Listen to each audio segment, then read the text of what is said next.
أعوذ بالله من الشيطان الرجيم بسم الله الرحمن الرحيم لا أقسم بهذا البلد وأنت حل بهذا البلد. آپ سب میرے ساتھ مل کر سید الانبیاء امام الانبیاء احمد مجتبیٰ حضرت محمد مصطفیٰ صلی اللہ علیہ وسلم پر اس طرح جھوم جھوم کر درود و سلام پڑھیں کہ آپ کی ظاہری نگاہیں تو سینے میں ہوں لیکن باطنی نگاہیں مدینے میں. لبوں پر درود و سلام کا ترانہ ہو اور ہم سب گنہگاروں کی بخشش کا بہانہ.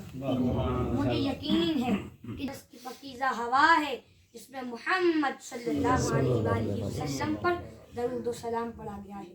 اسی لیے آپ سب میرے ساتھ مل کر محبت سے آقا کریم کی بارگاہ میں درود و سلام کا نذرانہ پیش کریں.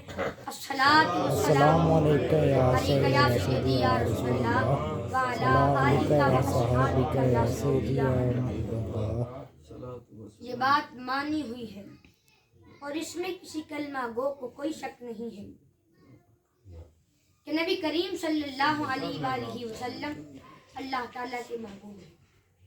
میرے آقا بس اللہ تعالیٰ کی محبوب نہیں بلکہ جس چیز کا تعلق میرے آقا کے ساتھ ہو جائے وہ چیز بھی اللہ تعالیٰ کی محبوب بن جاتی ہے. قرآن کریم سے ایک دو مثالیں پیش کر کے اپنے موضوع کو آگے بڑھاؤں گا. خالق کائنات نے ارشاد فرمایا لا اقسم بهذا البلد وانت حل بهذا البلد. مجھے قسم ہے اس شہر کی جس میں آپ رہتے ہیں. اللہ نے اس شہر کی قسم ارشاد فرمائی جس میں محبوب رہتا ہے. دنیا میں بہت سے شہر ہیں، سارے شہر اللہ تعالیٰ کے بنائے ہوئے ہیں، اسی کے بسائے ہوئے ہیں، اسی کے سجائے ہوئے ہیں، اسی کے آباد کیے ہوئے ہیں. میں عرض کر چکا ہوں کہ اللہ تعالیٰ کو وہ چیز محبوب ہو جاتی ہے جس کا تعلق اس کے محبوب کے ساتھ ہوتا ہے. محبوب کا تعلق جس شہر سے ہے اللہ نے اس شہر کی قسم ارشاد فرمائی. شہر کا نام ارشاد نہیں فرمایا بلکہ فرمایا محبوب آپ جہاں بھی ہوں مجھے اسی جگہ کی قسم کیونکہ اس جگہ کا تعلق تیرے ساتھ ہے اور تو میرا محبوب ہے اور محبوب سے تعلق رکھنے والی ہر چیز مجھے پیاری ہے. اللہ تعالیٰ نے واضح فرما دیا کہ میں مکہ مکرمہ کی قسم ارشاد فرما رہا ہوں. ماننا کہ مکہ بڑا تاریخی شہر ہے، بڑی عظمت والا شہر ہے، بڑے تقدس والا شہر ہے، انتہائی شان والا شہر ہے. اس میں میرا گھر ہے، اس میں حجر اسود ہے، اس میں صفا اور مروہ کی خوبصورت پہاڑیاں موجود ہیں، اس میں ابراہیم علیہ السلام کے قدموں کے نشان بھی موجود ہیں، اس میں جبل نور ہے. اس لیے اس کی قسم ارشاد نہیں فرما رہا کہ اس میں میرا گھر موجود ہے. میں اس لیے اس کی قسم ارشاد نہیں فرما رہا کہ اس میں صفا اور مروہ ہے بلکہ میں اس لیے اس کی قسم ارشاد فرما رہا ہوں کیونکہ اس میں میرا محبوب رہتا ہے. سبحان اللہ. اللہ تعالیٰ اس شہر کی قسمیں اسی لیے ارشاد فرما رہا ہے کیونکہ اس میں اللہ تعالیٰ کا محبوب رہتا ہے. علماء کرام نے فرمایا قرآن کریم کی آیت کا حصہ وَأَنْتَ حِلٌّ حال ہے اور بِهَذَا الْبَلَدِ یہ ذوالحال ہے. حال اور ذوالحال آپس میں ملے ہوتے ہیں. حال ذوالحال کے ساتھ ملا ہوتا ہے، اٹیچ ہوتا ہے. مثلا نام میں سے کوئی کہتا ہے کہ جی فلاں بچہ جب سچ بولتا ہے تو بڑا پیارا لگتا ہے. اس کا مطلب یہ ہے کہ سچ بولنے والی حالت پیاری ہے. پیار کا تعلق سچ کے ساتھ ہے، یعنی جب بھی وہ بچہ سچ بولے گا پیار پایا جائے گا. علماء کرام نے فرمایا قرآن کریم کی آیت کا حصہ وَأَنْتَ حِلٌّ حال ہے اور بِهَذَا الْبَلَدِ یہ ذوالحال ہے. اللہ تعالیٰ نے فرمایا محبوب نہ بات مکانوں کی ہے نہ بات شہر کی عظمت کی ہے بلکہ محبوب آپ جہاں بھی ہو مجھے وہی جگہ پیاری. آپ مکہ میں ہو تو مجھے مکہ پیارا، آپ مدینہ میں ہو تو مجھے مدینہ پیارا، آپ طائف میں ہو تو مجھے طائف پیارا، آپ غار سور میں ہو تو مجھے غار سور پیارا، آپ غار ہیرا میں ہو تو مجھے غار ہیرا پیارا، آپ اگر ابو بکر صدیق کی گود میں سر انور رکھ کر سو رہے ہوں تو مجھے ابو بکر صدیق کی گود پیاری. آپ اگر علی المرتضی شیر خدا کی گود میں سر انور رکھ کر وہاں بھی استراحت ہو تو مجھے علی المرتضی کی گود پیاری. محبوب اب جہاں جہاں سے گزرے, جہاں جہاں آپ ٹھہرے, وہی مقام محبت کی جلوہ گاہ بنے. پیارے پیار کا سبب تیرا ہونا ہے نہ کہ مکان کی عظمت. پیارے میرا کشمیر چاٹ فرمانے کا سبب وجہ اور علت تیرا شہر مکہ میں موجود ہونا ہے. یہی وجہ ہے کہ جو کپڑے میرے آقا کے وجود کے ساتھ لگ گئے وہ کپڑے اللہ کو اتنے پسند آئے کہ اللہ تعالیٰ نے ان کپڑوں کا ذکر قرآن کریم میں ارشاد فرما دیا. فرمایا یا ایھا المزمل, اے چادر لپیٹنے والے. پہلا کسی اور لقب سے بھی پکارا جا سکتا تھا, پھر کپڑوں کا ذکر کیوں کیا, پھر کپڑوں کا ذکر کیوں کیا؟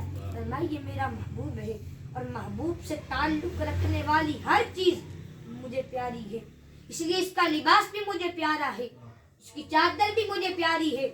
فرمایا یا ایھا المدثر, اے چادر اوڑھنے والے.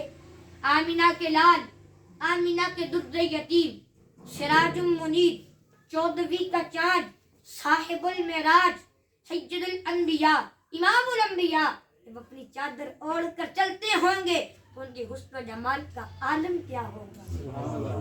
ہمیں کوئی منظر پسند آئے تو ہم اس کی فوٹو اتار لیں گے. اللہ کا محبوب کا چادر اوڑھنا اتنا پسند آیا کہ اللہ نے اس منظر کو قرآن کریم کی آیت بنا دیا.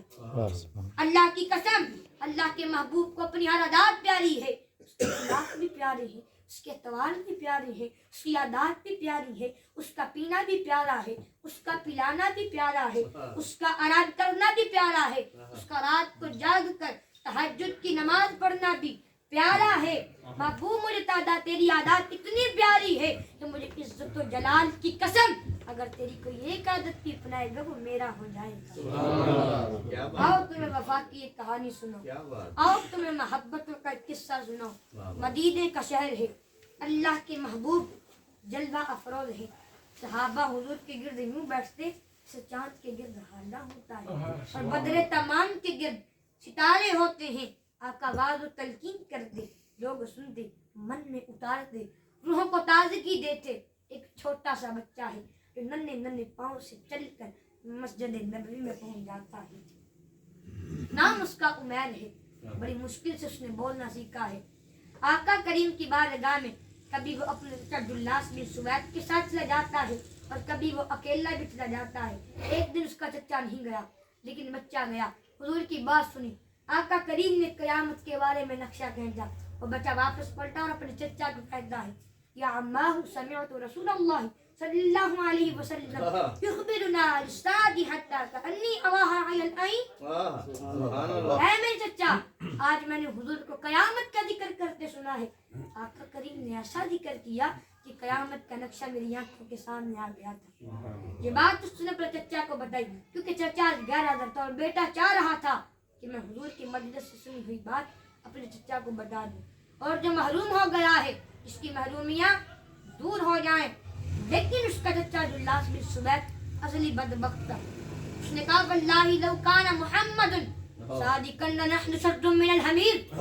اللہ کی قسم اگر محمد سچا ہے تو پھر ہم گدھوں سے بھی گبادت کریں, اگر محمد سچا ہے تو پھر ہم گدھوں سے بھی غیر گزریں. جب اس نے یہ بات کی تو اس بچے کے پاؤں تلے سے زمین نکلی کہ میرا چچا یہ کیا بات کہہ رہا ہے, یہ تو مجھے انگلی سے پکڑ کر مسجد نبوی میں لے کر جایا کرتا تھا. بچے کی حیرت کی انتہا نہ رہی, پر اب بچے نے جو لفظ کہے اب سنیے. بچہ کیا کہتا ہے, یا عمی, اے میرے چچا, واللہ انک کنت من احب الناس الی قلبی.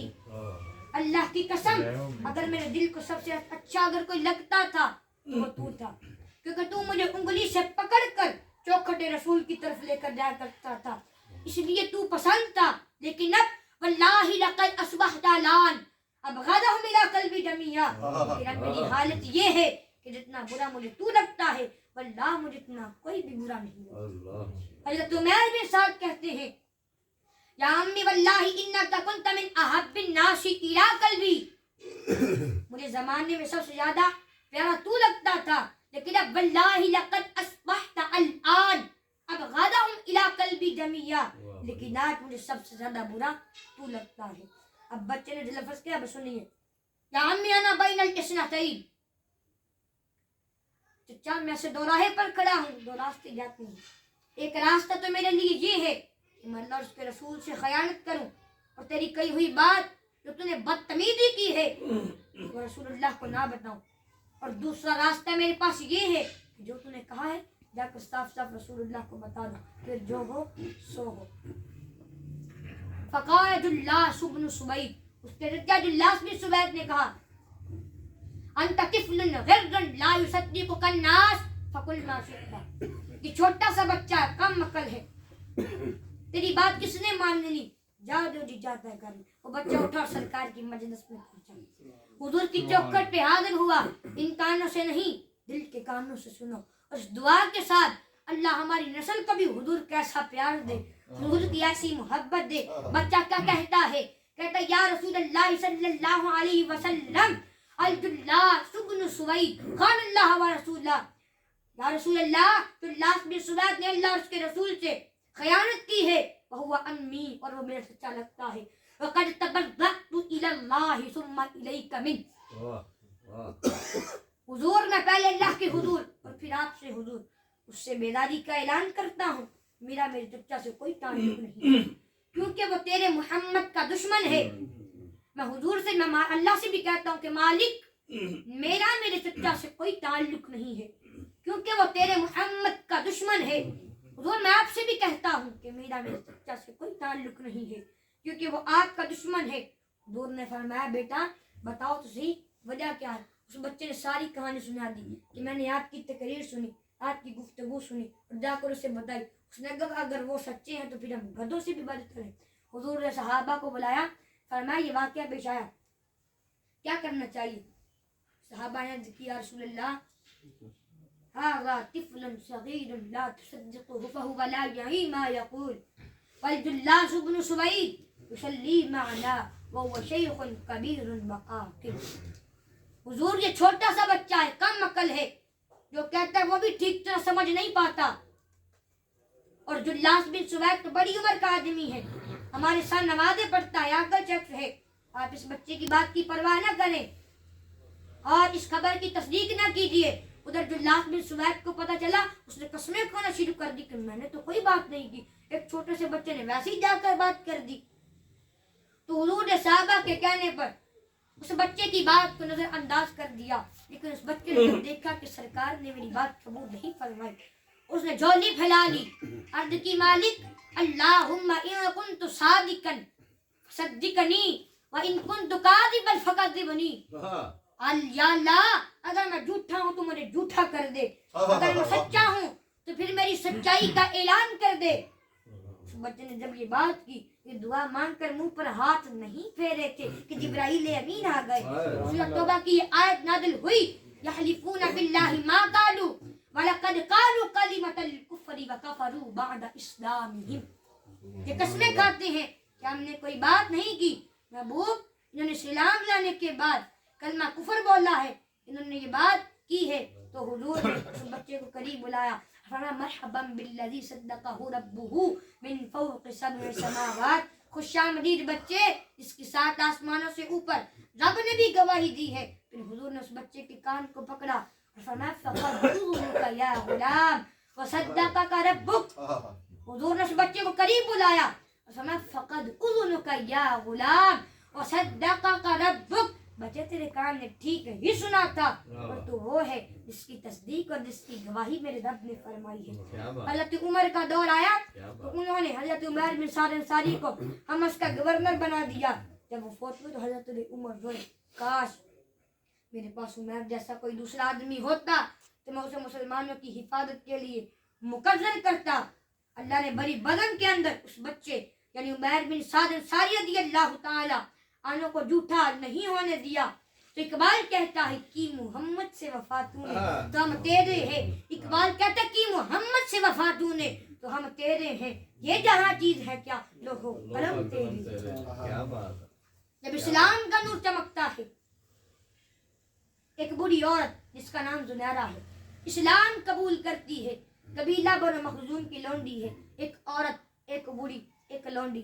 کافروں نے اس کو مشق ستم بنانا شروع کر دیا، لیکن وہ ہے کہ جتنی مار پڑتی ہے اتنا ہی نام محمد اور لیتی ہے۔ میں نے کسی جگہ پڑھا ہے کہ اس کی ہڈیوں میں گودا نہیں تھا، بلکہ عشق رسول بڑا ہوا تھا۔ اس کا ظالم آقا جب اسے کوڑے مارتا تو وہ کوڑے کی طرف سے گر پڑتی ہے، جب اٹھتی ہے تو پھر حضور کا نام لیتی ہے۔ اس کے آقا کو بڑا غصہ آیا، اس نے کوڑے کی رسی اس کے گلے میں ڈالی، گلے میں ڈال کر اسے تاؤ دیا، یہاں تک کہ اس کی آنکھیں باہر آ گئیں۔ جب آنکھیں باہر آئیں تو آنکھوں کی روشنی بھی جاتی رہی۔ اس کے آقا نے کہا لات عزا نے تیری آنکھوں کا نور چھین لیا ہے۔ تو زنارہ بولی لات عزا کو تو یہ بھی نہیں پتا کہ میری عبادت کون کرتے ہیں، تو پھر میری آنکھوں کا نور کیسے چھینیں گے؟ تو اچھا اگر تو رب کو مانتی ہے تو بلا اپنے رب کو، بلا اپنے نبی کو، تیری آنکھوں کی بینائی واپس کر دے۔ تو ذرا نے ہاتھ اٹھائے، عرض کی مالک دو آنکھیں کیا سب کچھ چلا جاتا، یہ سوال نہ کرتی، لیکن اب تیرے محمد کی عزت کا سوال ہے، تیری آنکھوں کی بینائی واپس کر دے۔ اللہ نے حضرت زنارہ کی آنکھوں کی بینائی واپس کر دی۔ حضرت ابوبکر صدیق نے انہیں خرید کر آزاد کیا۔ حضرت عمر بھی ان لوگوں میں شامل تھے جنہوں نے زنارہ کو کوڑے مارے تھے۔ جس دن اسلام لائے تو گلیوں میں نعرے مارتے پھرتے تھے، راستے میں زنارہ مل گئی تو کہا عمر اس دن تو بڑے کوڑے مارتے تھے، آج کیا ہوا؟ کہا اس دن میں نے آقا کو دیکھا نہیں تھا، آج میں دیکھ آیا۔ اللہ اکبر یا رسول اللہ۔ اقبال اپنا سارا فلسفہ ان دو جملوں میں نچوڑ رہا ہے کہ کی محمد سے وفا تو نے تو ہم تیرے ہیں، یہ جہاں چیز ہے کیا لوہو قلم تیرے ہیں۔ حضرت شیخ سعدی رحمۃ اللہ علیہ فرماتے ہیں ایک بابا جی تھے، انہیں لوگوں کو کھلانے کا بڑا شوق تھا۔ لوگوں کو لنگر کھلا کھلا کر قرضہ کافی چڑھ گیا تھا۔ اب قرضے دار قرضہ لینے کے لیے آ گیا، بابا جی لڑائی کرتے پیسے کیوں نہیں دیتے، چکر لگواتے ہیں پیسے نہیں دیتے، اور بابا جی اس چکر میں ان بندوں کو روٹی نہیں کھلائی، وہ اپنے چکر میں ہے، اور یہ پیسے لینے والے اپنے چکر میں ہیں۔ بابا جی درویش آدمی ہے، درویش آدمی ہے۔ حضرت شیخ سعدی فرماتے ہیں بابا جی کو یہ فکر ہے کہ ان لوگوں کو روٹی نہیں کھلائی۔ ایک لڑکا گڑ کی بری کوئی چیز بیچ رہا تھا، یعنی آواز دی کا بیچنا کا بیچنے کے لیے تلایا، کہا لا پھر میرے مہمانوں کو کھلانے کے بعد کہنے لگا حضرت جی پیسے، کہا یہ بھی پیسے لینے کے لیے آئے ہیں، تو بھی یہاں بیٹھ جا، تب ان کو ملیں گے تو تجھے بھی مل جائیں گے۔ وہ لڑکا نوجوان اس نے رونا شروع کر دیا، کہا میں واحد کفیل ہوں، گھر کا سارا مال خرید کر کے آتے ہو، ادھار خرید کر کے آتے ہو کہ پیسے کے بارے میں جب ہوں گے تو مل جائیں گے، جب ہوں گے تو